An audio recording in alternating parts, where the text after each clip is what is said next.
क्या इस बार 1 करोड़ नौकरी का वादा सच होगा या फिर 30 साल से चल रहे पलायन का खेल जारी रहेगा?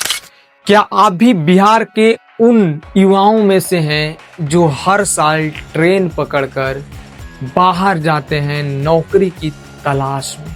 यह चुनाव आपकी नौकरी, आपकी भविष्य और आपकी घर वापसी का चुनाव है। 5 साल का इंतजार और नेताओं का सबसे बड़ा झूठ। आज हम दिखलाएंगे कि तेजस्वी, नीतीश और पीएम मोदी में से किसका वादा आपको दिल्ली और मुंबई जाने से रोक सकती है। नमस्कार, आज हम बात करेंगे बिहार में उन 2 गठबंधनों की जो वादों का पहाड़ खड़ा कर दिया है। मुकाबला सिर्फ कुर्सी का नहीं बल्कि संख्या का है। एक तरफ एनडीए का विकसित बिहार संकल्प पत्र है तो दूसरी तरफ महागठबंधन बिहार का तेजस्वी प्रण। आइए इन वादों की तुलना करते हैं। नेताओं के इन वादों से 3 प्रकार का मुद्दा सामने उभर कर आई है। सबसे बड़ा मुद्दा है रोजगार। एनडीए कहती है कि अगर वो सरकार में आएगी तो 1 करोड़ से ज्यादा नौकरी और रोजगार देगी। इसके लिए हर जिले में मेगा स्किल सेंटर खोले जाएंगे। लेकिन महागठबंधन का दावा और भी बड़ा है। तेजस्वी का सीधा वादा है हर परिवार को एक सरकारी नौकरी की गारंटी, और यह कानून सरकार के बनने के 20 दिन के भीतर लाया जाएगा। दूसरा मुद्दा है महिला सशक्तिकरण।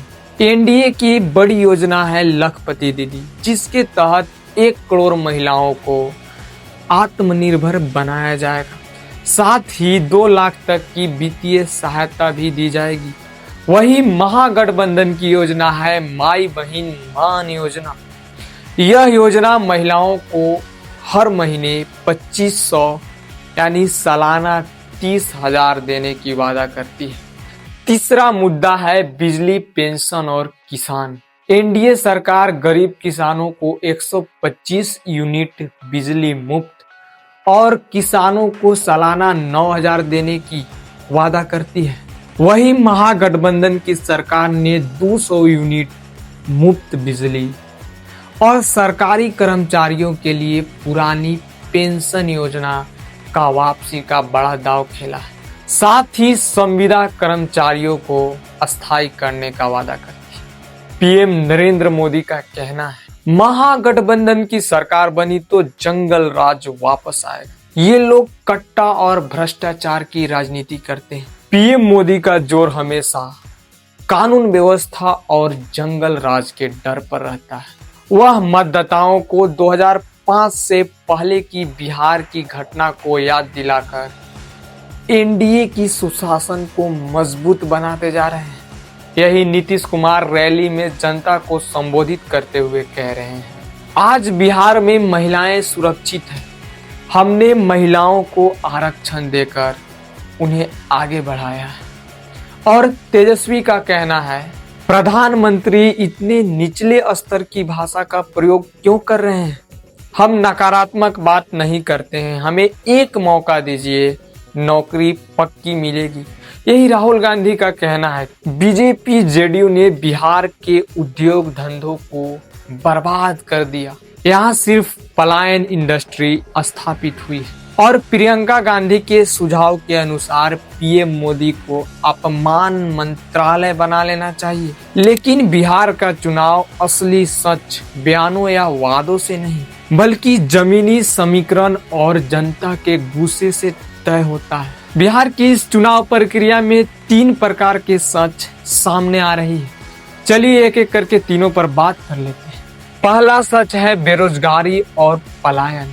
बिहार की औसत आयु 22 वर्ष है और युवाओं के लिए नौकरी सबसे बड़ी चुनौती है। जब युवा ये देख रहे हैं कि एक गठबंधन 1 करोड़ नौकरी की बात कर रहा है तो दूसरी ओर हर परिवार में एक नौकरी की बात हो रही है, तो भावनात्मक जुड़ाव कहां से हो? दूसरा सच है भीतरघात और बागी। जहां वादों और बयान एक है और भीतरघात दोनों गठबंधनों के लिए खतरा है। रिपोर्ट्स बताती है कि एनडीए में भीतरघात का असर ज्यादा दिख रहा है। तीसरा सच है जाति और जामीर। आप वादे कितने भी कर लें, बिहार में चुनाव अभी भी जातिगत समीकरणों पर टिका हुआ है। एक तरफ एनडीए का कोर वोट बैंक है तो दूसरी तरफ महागठबंधन का मुस्लिम यादव समीकरण और अति पिछड़ा वर्ग, जिनका झुकाव पिछले कई सालों से नीतीश कुमार की तरफ रहा है। बिहार का चुनाव सिर्फ नेताओं के चेहरे और पार्टी के नाम से नहीं लड़ा जा रहा है। यह उन लाखों युवाओं का चुनाव है जो ट्रेन पकड़कर नौकरी की तलाश में बाहर जाते हैं। यह उन महिलाओं का सम्मान का चुनाव है जो 2500 या लखपति दीदी बनने का सपना देख रही है। अगले 5 साल में बिहार किस रास्ते पर जाएगा, पलायन की तरफ या प्रगति की राह पर, यह फैसला 6 नवंबर को आपका एक बटन दबाएगा। नेताओं ने अपना काम कर दिया, वादे फेंक दिए, अब आपकी बारी है। सोचिए, समझिए और वोट कीजिए।